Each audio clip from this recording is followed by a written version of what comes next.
ডাঙ্কা কাঁসা শঙ্খ নিশান নিয়ে কারা ছুটে চলেছে এইভাবে। এনারা আর কেউ নয় যারা সর্বক্ষণ হরিনামে মাতোয়ারা হয়ে আছে।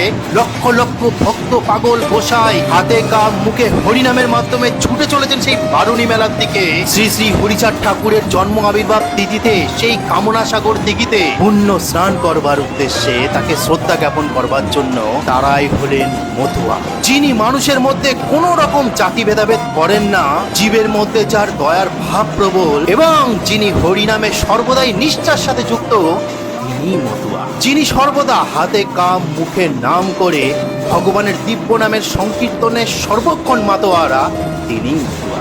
মানুষের মধ্যে মানুষত্ব ভাব এবং দেবত্ব ভাব জাগরণী ছিল শ্রী শ্রী হরিচাঁদ ঠাকুরের ভাব আদর্শের মূল কথা। সেখান থেকেই তিনি আমাদেরকে দিয়েছিলেন দ্বাদশ আজ্ঞা। সেই দ্বাদশ আজ্ঞা কি আমি আপনাদেরকে পড়ে শোনাবো, তাহলে শুনুন।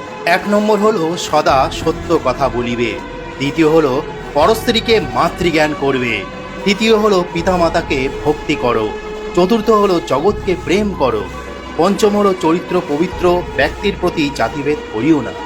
ষষ্ঠ হলো কাহারও ধর্ম নিন্দা করিও না। সপ্তম হলো বাহ্য অঙ্গ সাধু সাজ ত্যাগ করো, মানে আমরা যে বাইরে সেজে আছি এই সাজ ত্যাগ করে নিজের মানুষত্ব আচরণের দ্বারা সাধু হতে বলেছেন। অষ্টম হলো হাতে কাজ মুখে নাম করিবে।